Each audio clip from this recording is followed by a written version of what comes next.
Hello बच्चों, welcome है आप सभी का हमारे एयर क्लास में। जैसे कि आपको पता है, मेरा नाम ख्वाजा सलमान है और मैं आपका बायोलॉजी का टीचर हूँ, है ना।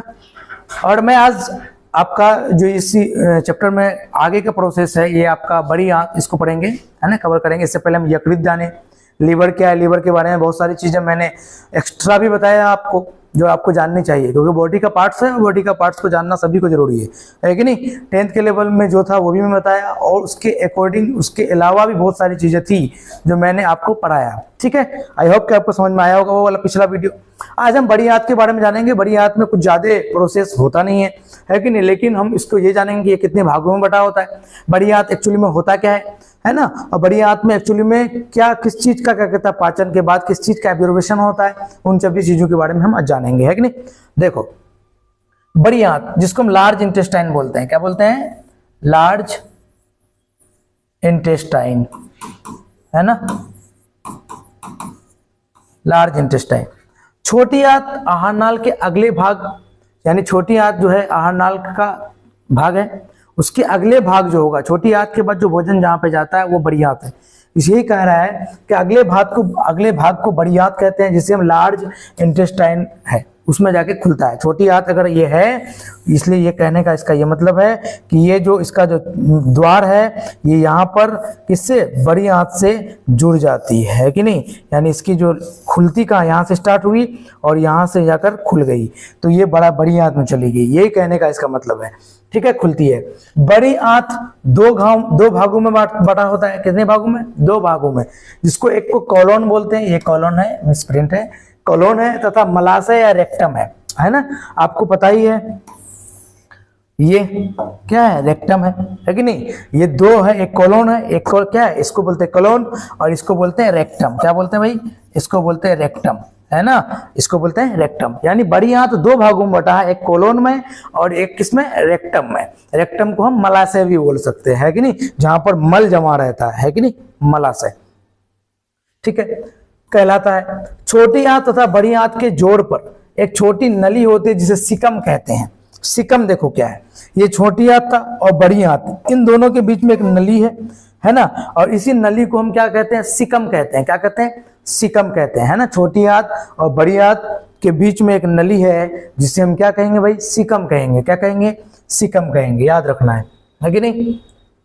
सिकम कहलाता है। सिकम के शीर्ष पर एक उंगली जैसी रचना होती है। सिकम के शीर्ष पर कैसी, एक उंगली जैसा स्ट्रक्चर होता है, फिंगर लाइक स्ट्रक्चर होता है, उंगली जैसी संरचना होती है, जिसे सिरा कहते हैं। क्या कहते हैं, सिरा।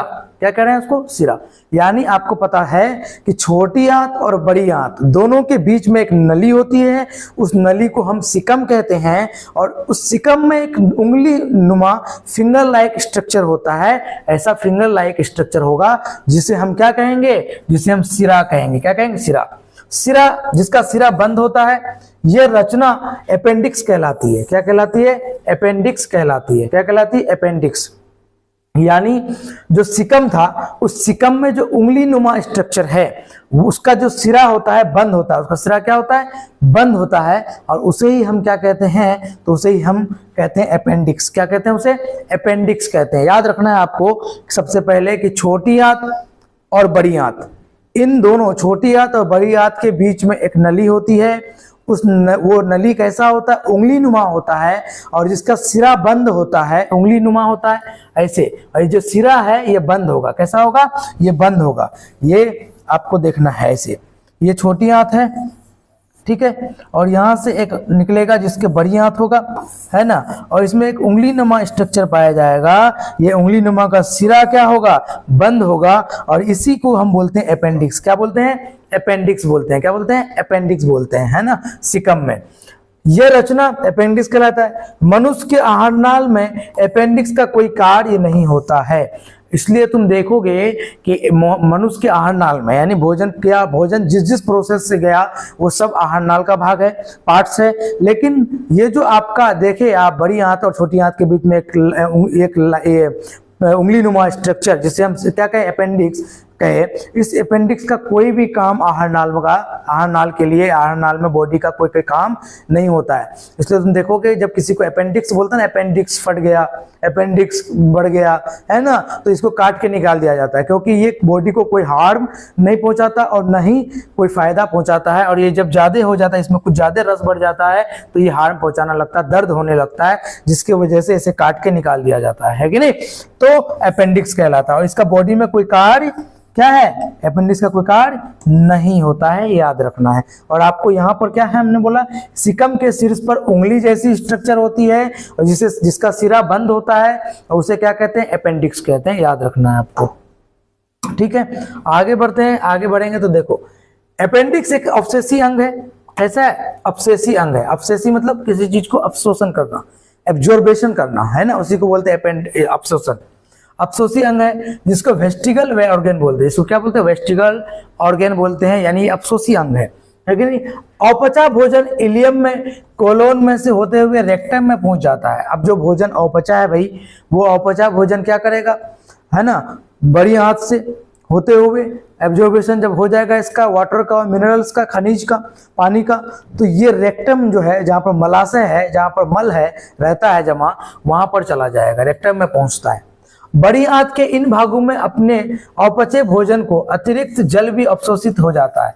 यानी इस भोजन में जो स्मॉल इंटेस्टाइन से जो भोजन, अपचा भोजन बड़ी आंत में आया था, इस बड़ी आंत का काम है कि ये अब क्या करेगा, वाटर और मिनरल्स जो बच गए हैं उस भोजन में, उसको भी सोख लेगा और बस इसको क्या करता, शुष्क करके क्या डाल देगा, रेक्टम में भोजन को, अपचे भोजन को, है ना। उसके बाद और इसका जो पाचन नहीं हो सकेगा। पानी का ऑब्जर्वेशन कर लिया, मिनरल्स का ऑब्जर्वेशन कर लिया, अब इसका पाचन नहीं हो सकता है, अब इसको रेक्टम में डाल देकर और फिर एनस थ्रू बाहर निकल जाएगा, है कि।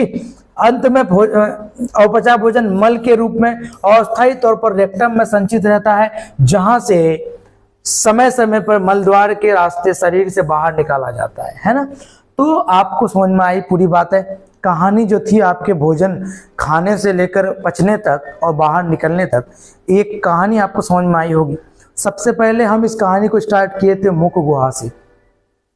कहाँ से, इस कहानी को हम पाचन की क्रिया को स्टार्ट किए थे मुख गुहा से, कि हमने भोजन को सॉलिड, लिक्विड या किसी भी माध्यम से भोजन को अंदर किया। तो भोजन में यहाँ पर मुंह में जो है आपका टीथ और जो जीभ है, ये क्या करता है, भोजन को पहले टुकड़ा करता है। और जीभ का काम क्या है कि इस टुकड़े किए हुए भोजन को सेलेवरी ग्लैंड से जो हार्मोन निकल रहा है, उस हार्मोन से मिलाने का काम जीभ का है ना। वो जीभ उसको मिला करके लसलसा टाइप का करता है, चिपचिपा टाइप का करता है ना। और उसमें सेलिवरी ग्लैंड कितने तरह का होता है, 3 जोड़ा होता है, यानी 6 तरह का होता है कि नहीं। और इस सेलिवरी ग्लैंड से बहुत सारे हार्मोन निकलते हैं, जिसमें से प्रमुख हार्मोन की बात करें तो हम टायलिन बताए थे आपको। और ये टायलिन आपका कार्बोहाइड्रेट का पाचन करता है वहां पर थोड़ा बहुत, है कि नहीं। वहां पर मुख में सिर्फ और सिर्फ पाचन अगर किसी चीज का होता है तो वो टायलिन करता है, वो भी कार्बोहाइड्रेट का करता है, कार्ब्स का करता है। इस वजह से हम बोलते हैं कि भोजन का पाचन मुख गुहा से ही शुरू हो जाती है ना। टूटना फूटना शुरू हो गया। अब इसको चिपचिपा बनाने के बाद भोजन निगल द्वार द्वारा क्या हो जाता है, पेट में चला जाता है। इससे पहले भी आपको हम यहाँ बताए थे, कंठ के पास 2 क्या कहता है, द्वार होता है। एक श्वास नली होता है और एक भोजन के जाने के लिए एक नली होता है कि नहीं। ताकि जब हम भोजन खाते हैं तो श्वास नली बंद हो जाता है, और जब हम जब सांस लेते हैं तो भोजन की नली बंद हो जाती है, जिससे ये पाइप में आसानी से भोजन और सांस का प्रक्रिया चलती रहती है। और इस पाइप के थ्रू आपको पता है कि ये पाइप का काम इतना ही है कि भोजन को निगल द्वार से क्या करे, भोजन अमाशय तक पहुंचा दे, है ना। और चिपचिपा बना दिया इसलिए जाता ताकि अटके ना। और ये इस पाइप में ये काम होता है कि संकुचन की प्रक्रिया होती है। जैसे ही भोजन आप कर गया, ये भोजन संकुचन हुआ, और संकुचन होने के बाद जैसे संकुचन होता है भोजन आगे बढ़ता है, और इसी प्रोसेस संकुचन की प्रक्रिया से भोजन अमाशय तक पहुंचता है। और अमाशय में हमने जाना था कि यहाँ पर अब जो पाचन होगा आंशिक रूप से होगा, लेकिन यहाँ पर जठर ग्रंथि बहुत इंपॉर्टेंट रोल अदा करती है। ये जठर ग्रंथि आपको पता है कि 3 तरह के सेल से बना है, हमने पहले ही आपको बताया है ना। और ये तीनों तरह के सेल से शराब होता है, क्या एंजाइम्स का शराब होता है। और ये फिर HCl है, जाइमोजेन है, आपको जो बताए हम HCl है, और फिर जो निष्क्रिय पेप्सिनोजेन है, ये दोनों आपस में मिलकर जठर रस से निकलता है और आपस में मिलकर ये एक पेप्सिन बनाता है कि नहीं। और ये पेप्सिन का काम है कि उस पेट में जो है अमाशय में जो भोजन है, उस भोजन में से क्या करता है, प्रोटीन में से अभिक्रिया करके इसको पेप्टोन में बदलता है। तो कौन बदला, पेप्सिन बदला। किस में बदला, पेप्टोन में बदला, है कि नहीं। फिर हम फैट का भी, इसमें फैट का भी थोड़ा बहुत आंशिक पाचन होगा, जिसमें हम लाइपेज को पढ़े थे कि लाइपेज क्या करता है कि फैट को क्या करता है, अम्ल और ग्लिसरॉल में बदलता है। तो ऐसे हम प्रक्रिया को देखे थे। और जब ये सब प्रक्रिया पेट में होती है तो खाना अब ऐसा स्थिति में आ जाता है, चिपचिपा स्थिति में आ जाता है, जिसे हम काइम कहते हैं। क्या कहते थे, काइम कहते हैं। और फिर काइम जो है पैलेडिक भाग से, पेट के पीछे वाले भाग के पाइप से होता हुआ स्मॉल इंटेस्टाइन में चला जाता है। और यहाँ स्मॉल इंटेस्टाइन में भी इसका पाचन, पूर्ण तरीके से पाचन अगर कहीं होता है तो स्मॉल इंटेस्टाइन में होता है। और स्मॉल इंटेस्टाइन के बारे में आपको मैं बताया था कि ये 9 से 10 मीटर के आसपास का होता है, यानी 32 फीट के आसपास का होता है। और ये भोजन जो आप जिस प्रकार का भोजन करेंगे उस प्रकार की भोजन पे डिपेंड करता है कि आपका जो छोटी आंत की लंबाई है वो कितनी होगी। अगर आप जंतु की बात करें, जो घास खाते हैं, जो क्या कहते हैं पेड़ पौधे खाते हैं, उसमें सेलुलोज पाया जाता है। और इस सेलुलोज को पचाने के लिए लंबी प्रक्रिया चलती है, प्रोसेस लंबा चलता है, जिसके वजह से इसकी पाचन की प्रक्रिया में लंबा प्रोसेस के कारण इसकी छोटी आंत की लंबाई अधिक होती है। तो आपको ये बात समझ में आया होगा कि जो शाकाहारी जीव जंतु है इसके छोटी आंत की लंबाई अधिक होती है, क्योंकि इसको जो सेलुलोज को पचाने में ज्यादा समय लगता है। और वहीं अगर मांसाहारी की बात करें, हम अपनी की बात करें, हम लोग दोनों चीज हैं, तो हम लोगों को जो भोजन पचाने में इतनी दिक्कतें नहीं होती है। इस वजह से हमारा इंटेस्टाइन, स्मॉल इंटेस्टाइन जो है, छोटी आंत जो है, उनके अकॉर्डिंग छोटी होती है कि नहीं। और फिर यहाँ पर लीवर के द्वारा बहुत सारी एंजाइम निकाली जाती है। लीवर के बारे में भी बहुत कुछ आपको हम बताया कि ये स्टोर करता है कोई भी चीज, अगर ज्यादा ग्लूकोज बन गया तो ग्लाइकोजेन में स्टोर करता है इंसुलिन के माध्यम से, है कि नहीं। और भी बताया था कि इसमें एक सेल पाया जाता है जो क्या करता है, आपका जो बॉडी में जो लीवर को नष्ट कर सकता है, उसको बैक्टीरिया को भक्षण कर जाता है, जिससे लीवर ठीक रहे।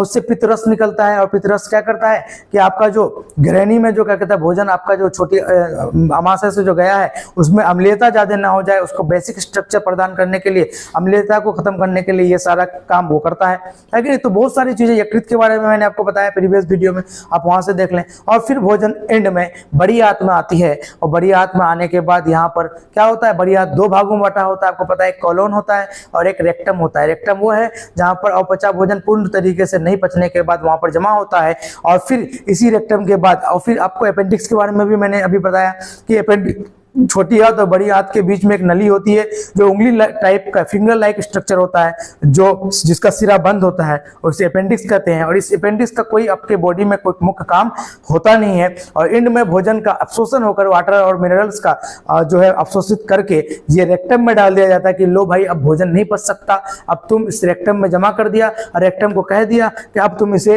एनस के थ्रू टाइम पे, समय समय पर इसे बाहर निकाल दो, ताकि जो अपचा भोजन हुआ, जो तुम खाए थे और जो नहीं पच पाया अब तक, वो बाहर निकल जाए। तो आपको आई होप कि सारा कुछ आपको डाइजेस्टिव सिस्टम को आप तक समझ में आया होगा, कैसे डाइजेस्टिव सिस्टम वर्क करती है, कैसे डाइजेस्टिव सिस्टम के आहार नाल में कौन कौन सी जो है ऑर्गेन आते हैं, और इन ऑर्गेन का क्या क्या काम है, कैसे चीजें, कैसे क्या कहता है फूड एक सॉलिड में जाकर, लिक्विड में जाकर, और फिर अपचा भोजन तक बनता है, और ये रेक्टम और एनस, रेक्टम के बाद एनस के थ्रू बाहर निकलता है। इस सभी प्रोसेस को आपको अच्छी से समझ में आया होगा। तो आई होप कि डाइजेस्टिव सिस्टम आपको समझ में आया है। इसके बाद नेक्स्ट क्लास में हम कुछ और टॉपिक को लेकर आएंगे। जब तक के लिए थैंक यू, धन्यवाद।